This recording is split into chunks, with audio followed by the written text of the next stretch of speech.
말씀 중심으로 하여서 정함이 없는 이스라엘이라는 제목으로 같이 말씀을 나누기 원합니다. 11장 12절 말씀을 읽었는데요. 내용상 이 12절은 뒤이어오는 12장과 연결되는 본문입니다. 어찌 보면 11장 12절이 12장의 시작으로 보아야 할 듯합니다. 12절은 하나님 앞에서 정함이 없는 이스라엘 백성들, 하나님의 백성들의 모습을 고발합니다. 그들이 하나님 앞에서 정함이 없었다라고 고발하면서, 그리고 12장에 넘어오면서 그렇게 정함이 없는 모습이 무엇인지, 도대체 어떤 모습이 하나님에 대해 정함이 없는 것인지, 그 이스라엘의 구체적인 정함이 없는 모습들을 낱낱이 기록하고 있습니다. 먼저 12절 말씀 보십시오. 에브라임은 거짓으로, 이스라엘 족속은 속임수로 나를 에워쌌고, 유다는 하나님 곧 신실하시고 거룩하신 자에게 대하여 정함이 없도다라고 이야기합니다. 여기서 정함이 없다라는 이 단어는요, 방황하다, 방랑하다, 빙빙 돌면서 배회하다, 혹은 제멋대로이다 라는 의미를 가진 단어입니다. 그렇습니다. 하나님의 백성들이 제멋대로였던 겁니다. 하나님을 향하여서 제멋대로였던 겁니다. 신실하고 거룩하신 하나님을 대하면서 자기 멋대로, 자기 좋을 대로, 자기 생각대로, 자기 판단대로 제멋대로였던 겁니다. 그리고 12장 1절부터는 그런 모습, 정함이 없는 모습, 하나님을 향하여 제멋대로의 모습을 구체적으로 기록하고 있는 겁니다. 1절 말씀 보십시오. 에브라임은 바람을 먹으며 동풍을 따라가서 종일토록 거짓과 포악을 더하여 아수르와 계약을 맺고 기름을 애굽에 보내도다. 먼저 바람을 먹고 있다라고 이야기합니다. 바람은 공허한 것, 헛된 것들을 상징합니다. 지금 이스라엘은 공허하고 헛된 것들, 구체적으로 말하면 애굽과 아수르를 연애하는, 애굽과 아수르를 의지하는 것을 이야기합니다.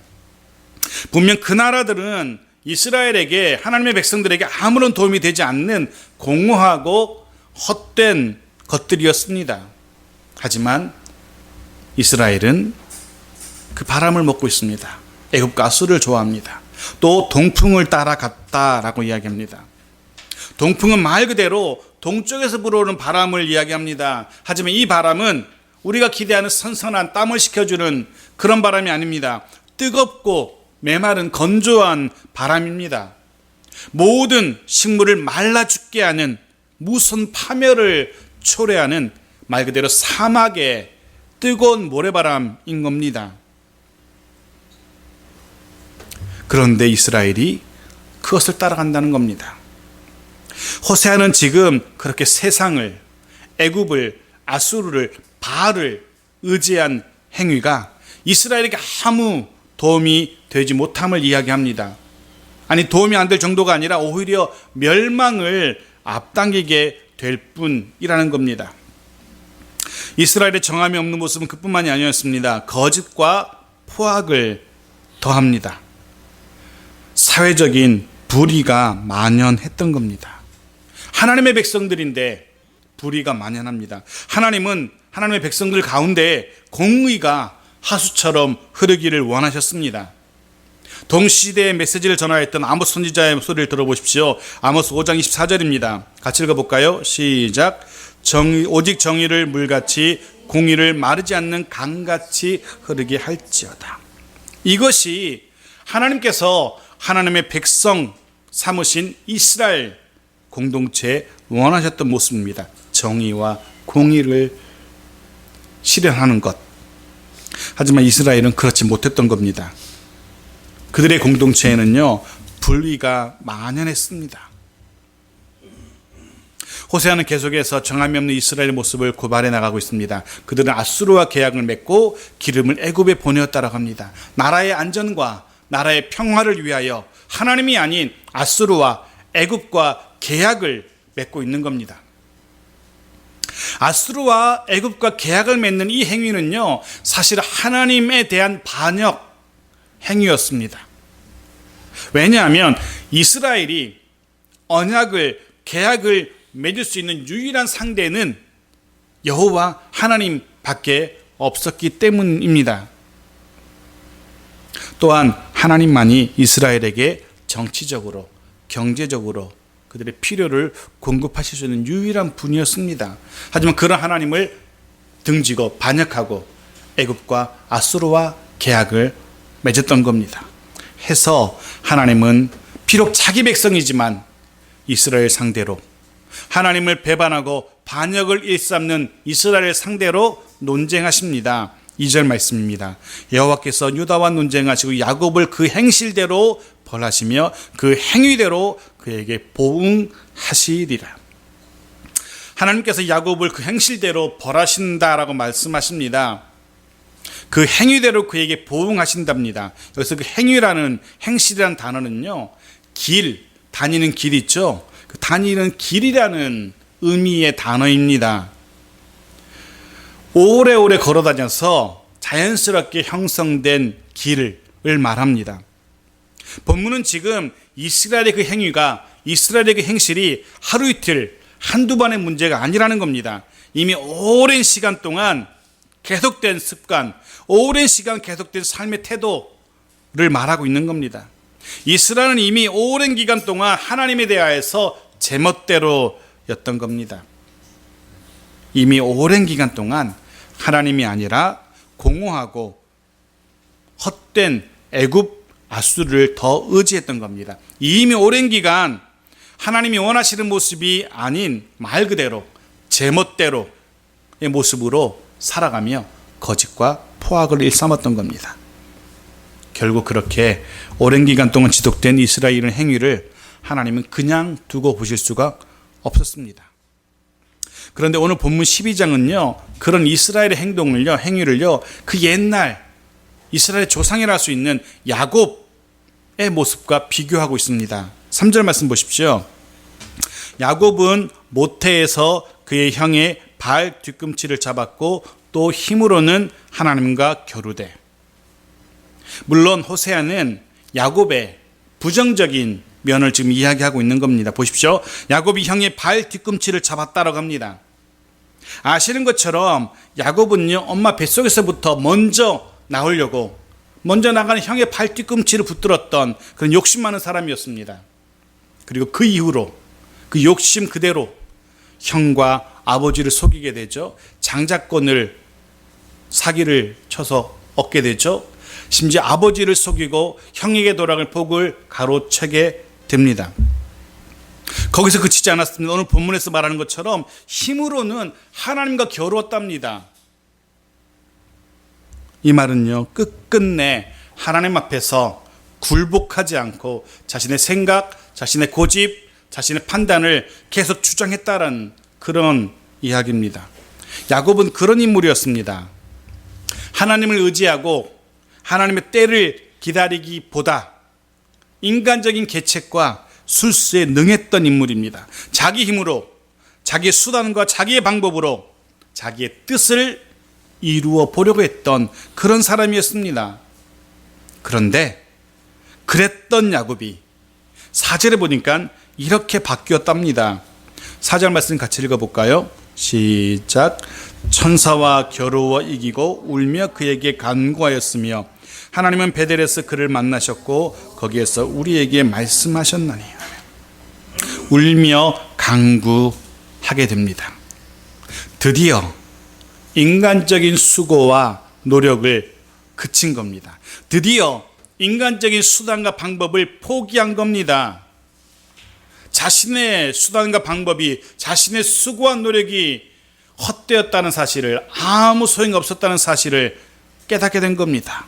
그리고 드디어 하나님은 그런 야곱을 만나 주십니다.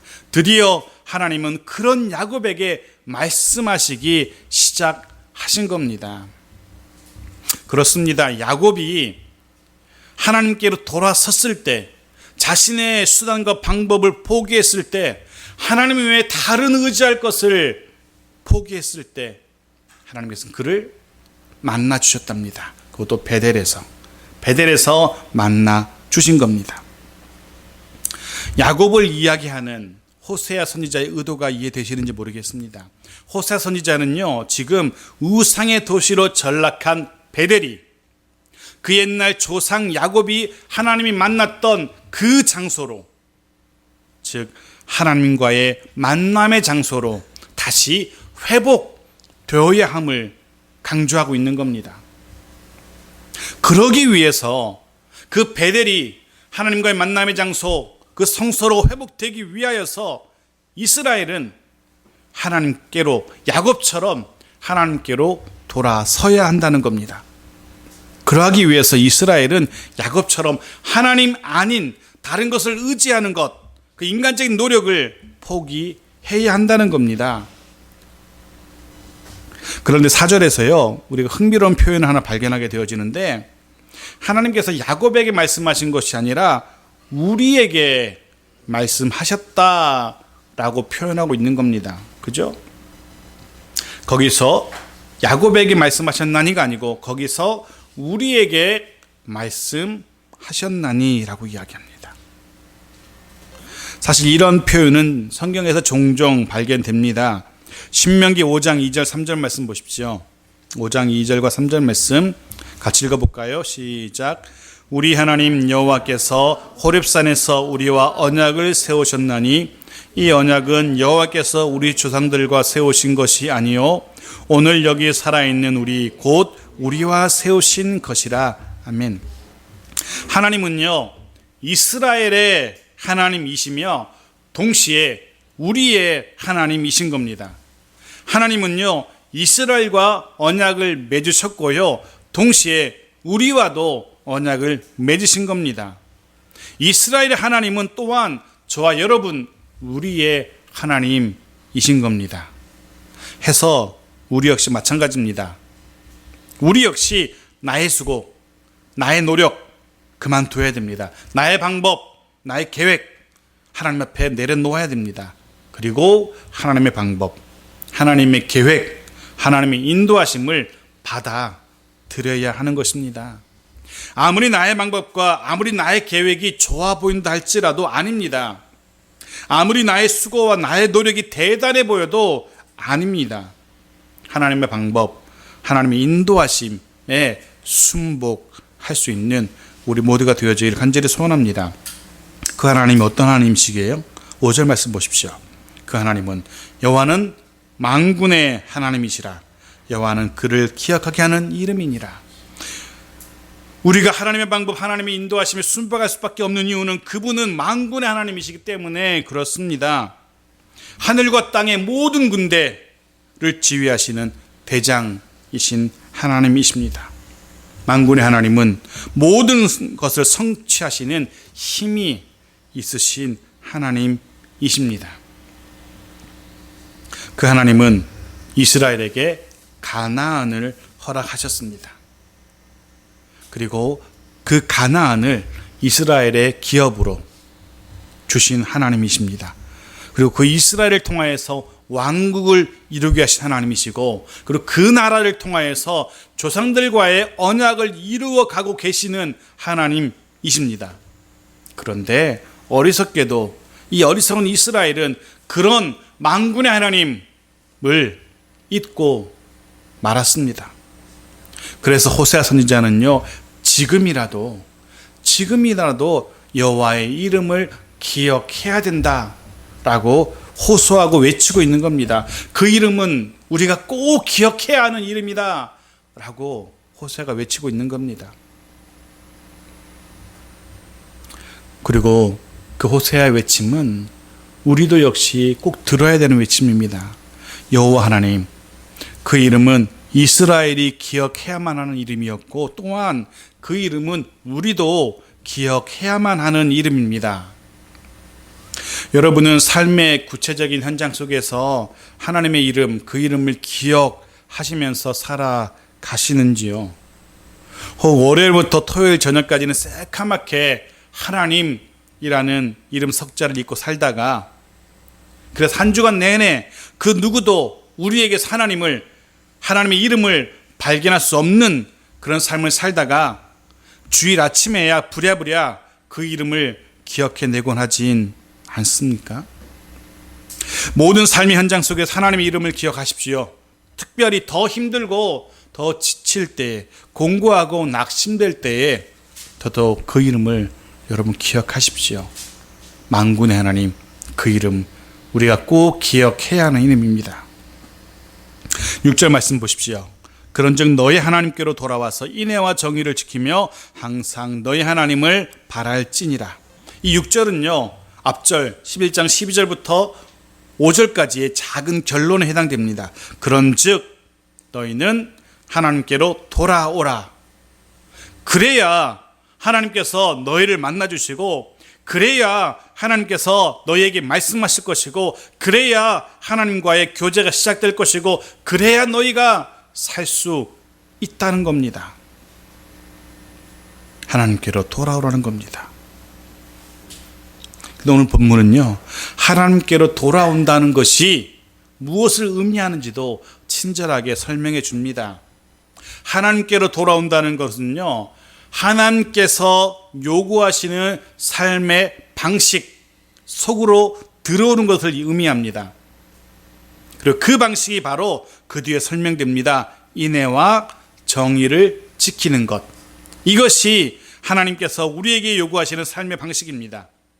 또 그 삶의 방식은요, 항상 하나님만 바라지니라. 하나님만 바라는 것입니다. 이것이 하나님이 저와 여러분에게 원하시는 삶의 방식인 것입니다. 그 삶의 방식 속으로 들어오는 것, 바로 그것이 하나님께로 돌아오는 것입니다. 하나님께로 돌아온 증거가 바로 인애와 정의, 하나님을 바라는 것입니다.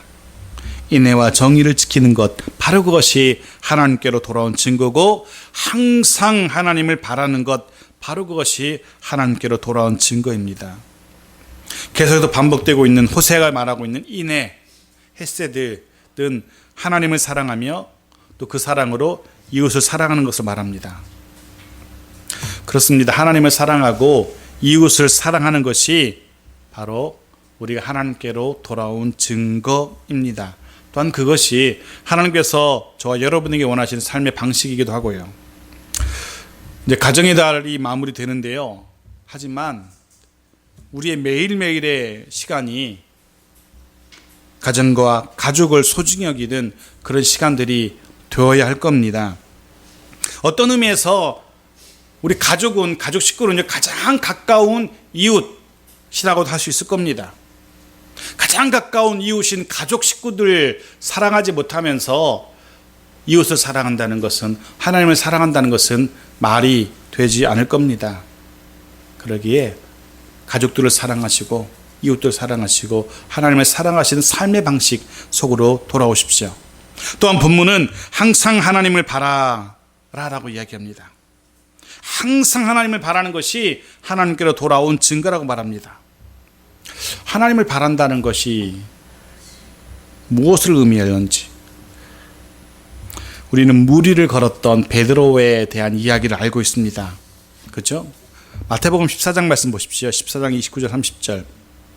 오라 하시니 베드로가 배에서 내려 물 위를 걸어서 예수께로 가되 바람을 보고 무서워 빠져가는지라 소리질러 이르되 주여 나를 구원하소서 하니. 여호수아 3장 3절도 보십시오. 백성에게 명령하여 이르되 너희는 레위 사람 제사장들이 너희 하나님 여호와의 언약궤 매는 것을 보거든 너희가 있는 것을 떠나 그 뒤를 따르라. 시편 146편도 볼게요. 146편 5절입니다.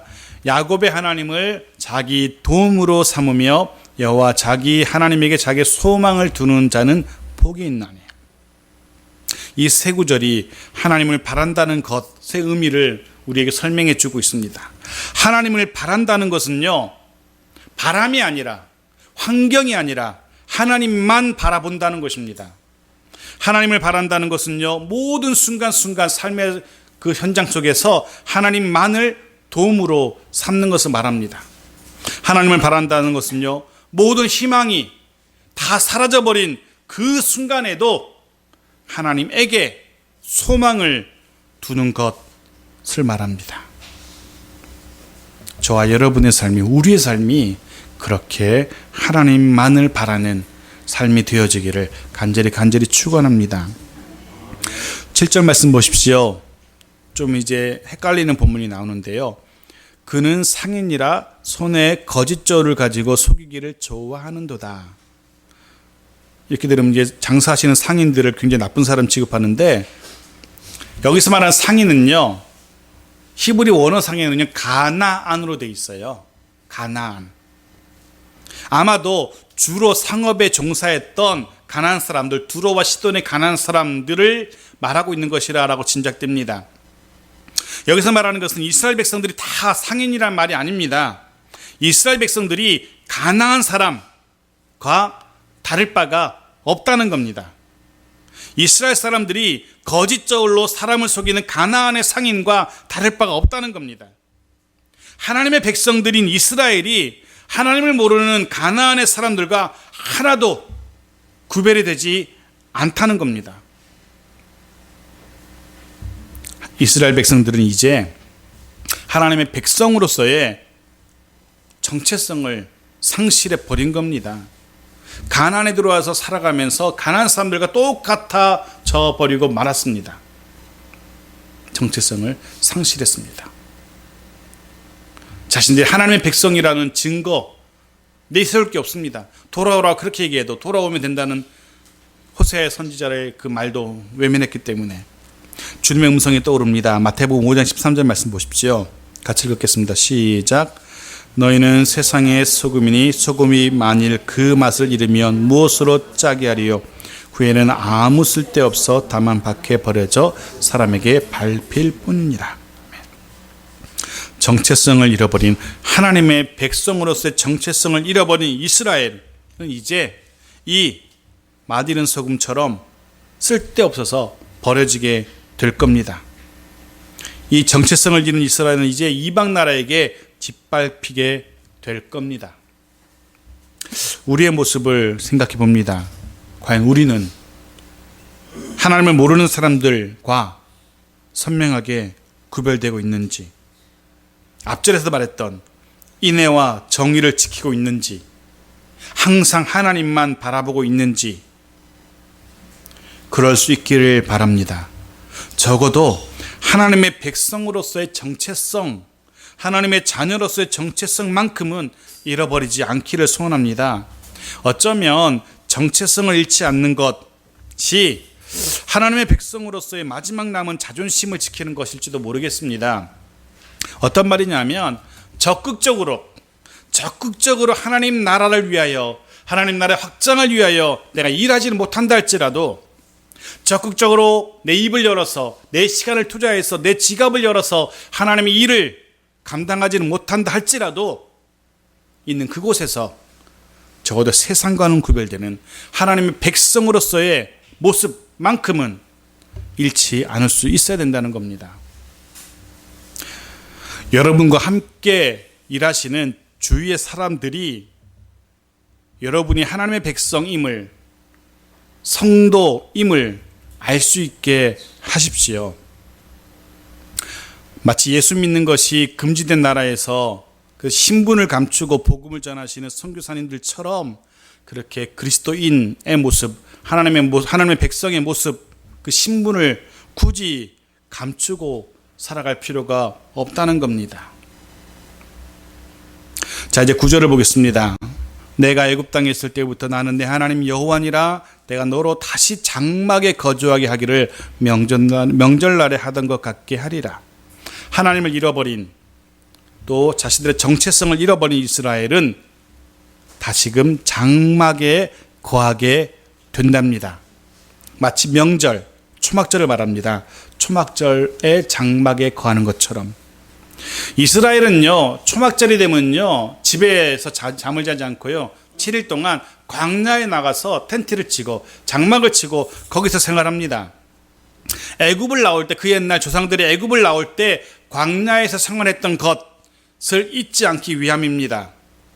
하나님의 은혜로 우리가 이렇게 이 힘든 곳도 살았지, 하나님의 은혜로 이 장막 생활을 마무리하고 가나안에 들어왔지라는 것을 기억하기 위함이었습니다. 우리도 기억해야 됩니다.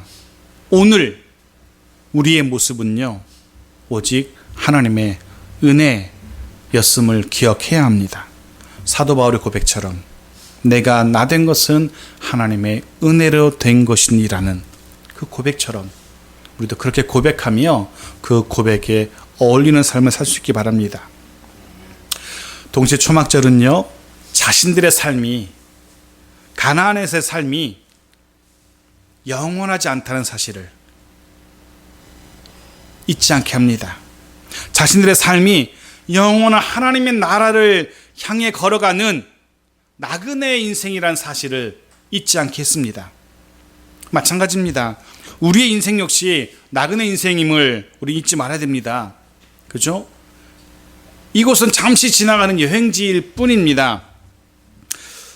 지난번 수요일에 요셉의 삶을 다루면서 그가 비록 애굽의 총리로 살며 애굽의 모든 부귀영화를 다 누리며 살았지만 그의 죽음을 당하여 마지막 소원이 무엇이었습니까? 내 돌아갈 곳은 하나님의 약속의 땅, 가나안 땅이니 내 유고를 거기에 묻어달라는 것이었습니다. 그는 한평생을 하나님의 약속의 땅을 사모하며 살았던 겁니다. 잊지 마십시오. 우리가 늘 마음에 품고 그리워하며 바라보아야 할 곳은, 우리의 돌아가야 할 곳은, 우리의 본향은 이 땅이 아니라 하나님 나라, 하늘나라라는 사실. 그러기에 또 한 주간, 또 새로운 6월을 세상 속에서 살아가게 되지만 그 속에서 하나님 나라의 백성다운 삶의 모양을 잃지 말아야 할 것입니다. 물론 오늘 본문은요, 다시 장막에 거주하게 되었다는 이 하나님의 말씀은 장막절의 절기를 지키는 모습을 말하는 것이 아닙니다. 하나님의 징계로 나라를 잃어버린 것을 이야기하고 있는 것입니다. 하나님을 향해서 정함이 없었던 이스라엘은 나라를 잃게 될 것이고요, 정착할 곳이 없어서 여기저기 떠돌면서 텐트를 치고 장막을 치고 살다가 또 다른 곳에 가서 장막 치고 살다가 하는 떠돌이 신세가 될 겁니다. 하나님의 징계를 말하는 것입니다. 물론 하나님은 이런 일들이 있을 것을 오래전부터 계속 경고하셨습니다. 10절이 그것입니다. 보십시오. 내가 여러 선지자에게 말하였고 이상을 많이 보였으며 선지자들을 통하여 비유를 베풀었노라. 이미 하나님께서 여러 번 경고하셨습니다. 갑자기 이스라엘이 뒤통수 맞은 게 아니라는 겁니다. 하나님이 어떻게 이럴 수 있어? 어떻게 하나님이 주신 나라인데 하나님이 거둬가셔? 어떻게 이럴 수 있어? 할 수 없다는 겁니다. 변명할 수 없다는 겁니다. 이미 하나님은 여러 번 경고하셨는데 이스라엘이 무시했던 겁니다. 그래서 11절에 말하는 것처럼 돌무더기가 될 겁니다. 길랏과 길갈이 돌무더기가 될 겁니다. 지난 호세 6장에 이런 표현이 있었는데 보십시오. 길랏은 악을 행하는 자의 골이라 피 발자국으로 가득 찼도다. 길앗을 한번 언급한 적이 있습니다. 길갈 역시 우상의 제단이 있던 곳입니다. 그런데 그런 곳들이 이제 어떻게 됩니까? 돌무더기가 될 겁니다. 한때 그 위용을 자랑했던, 그 영화를 자랑했던 길앗과 길갈, 북이스라엘 에브라임 지파가 돌무더기가 될 겁니다. 여러분 잊지 마십시오. 하나님을 부인하는 자들의 성공과 번영, 하나님을 대적하는 자들의 성공과 번영, 그거 부러워하지 마십시오. 결국은 돌무더기가 되고 말 겁니다. 그리고 12절부터 마지막 14절까지는요, 다시 한번 이런 이스라엘의 모습을 그 옛날 야곱과 다시 한번 비교합니다. 말씀드린 것처럼 그 옛날 인간 야곱은 인간적인 수단과 모략을 총동원했었습니다. 하지만 그 결과가 무엇이었습니까? 아무것도 보장할 수 없는 아람의 들, 바단 아람으로 홀로 떠나야만 했습니다. 거기서 그는 사람을 섬겨야만 했습니다. 매일같이 양을 치는 노동을 견뎌내야만 했습니다. 고향을 등진 낯선 땅 애굽에까지 내려가야만 했습니다. 그런데 야곱은 하나님의 도움, 하나님의 은혜를 입었습니다. 하나님은 야곱으로 하여금 그 바단 아람에서 오히려 일가를 이루게 하셨습니다. 그 일가가 보통 일가가 아닙니다. 국가 이스라엘을 형성하는 12지파를 이루게 되는 12아들을 낳게 된 것입니다. 그리고 애굽에까지 내려갔지만 한 선지자 모세를 세워서 야곱, 이스라엘을 애굽에서 인도하여 내신 것입니다. 야곱은 말 그대로 하나님의 도움, 하나님의 은혜, 하나님의 축복의 상징이었습니다. 하지만 지금 호세아 시대 이스라엘은 어떻습니까? 물론 하나님은 그 옛날 야곱을 축복하셨던 그 하나님의 은혜와 그 도우심으로 여전히 북이스라엘을 돌보시고 인도하고 싶어 하십니다. 하지만 북이스라엘, 이 이스라엘은 그 옛날 야곱과는 달리 하나님의 돌봄을 거절했습니다. 이스라엘은 그 옛날 야곱과는 달리 하나님의 인도를 거부했던 겁니다. 하나님의 은혜를 저버렸던 겁니다. 하나님을 등지고 우상을 섬기기로 한 겁니다. 하나님을 경록케 하고 말았습니다. 결국 피가 그 머리 위에 머물게 될 것이고 수치를 당하게 될 겁니다. 말씀을 정리합니다. 오늘 본문은 하나님 앞에서 정함이 없었던 제 멋대로였던 이스라엘의 모습을 우리에게 보여줍니다. 그들은 하나님 앞에서 자신들의 고집을 내려놓지 않았습니다. 하나님이 아니라 아수르와 애굽을, 바알을 더 의지했습니다. 돌아오라는, 하나님께로 돌아오라는 하나님의 간곡한 부름조차도 외면하고 말았습니다.